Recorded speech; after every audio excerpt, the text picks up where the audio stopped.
বহু প্ল্যানিং করার পরে শেষমেশ আমরা সব বন্ধুরা মিলে যাচ্ছি ঘুরতে।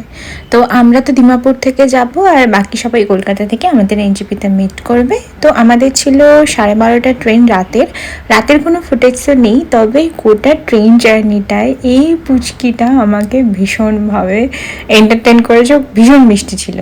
তো পুরো জার্নি কমপ্লিট করার পরে এই চলে এসেছি আমরা এনজেপিতে। আর স্বাভাবিকভাবে আমার ভীষণ খিদে পেয়ে গেছিলো, তো সার্চ করে আমরা এই কুটুমবাড়ি বলে একটা রেস্টুরেন্টে এসেছিলাম যেখানে সব রকমের থালি পাওয়া যায়। তো আমরা ভেজ থালি নিয়েছিলাম আর সাথে চিকেনের একটা আইটেম নিয়েছিলাম। এখানে যে কটা খাবার ছিল না, ভীষণ ভীষণ টেস্টি ছিল আর প্রাইসটাও ভীষণই রিজনেবল লেগেছে। তো খাওয়া দাওয়া করে নেওয়ার পর ভাবলাম একটু শিলিগুড়ি স্পেশাল হংকং মার্কেটে ঘুরে আসি। তো সেখানে ঘুরেই এলাম আর টুকটাক কিছু জিনিস কেনার ছিল সেটা কিনেও নিলাম।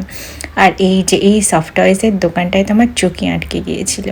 তো তারপরে ফুচকা টুচকা খেয়ে মার্কেট ঘোরার পরে আমরা এসেছিলাম শিলিগুড়ির এই মোমোর দোকানটায়, যেটা ভীষণভাবে ফেমাস। আর এখানকার দুটো আইটেম আমরা নিয়েছিলাম, একটা হচ্ছে সুপি মোমো আর একটা প্যান ফ্রাইড মোমো, যে দুটো ভীষণ টেস্টি ছিল। তো এইসব খাওয়া দাওয়া করে রেস্ট নেওয়ার পর ফাইনালি আমরা কোথায় বেড়াতে যাচ্ছি সেটা তোমাদের সাথে শেয়ার করবো নেক্সট ভিডিওতে। বাই।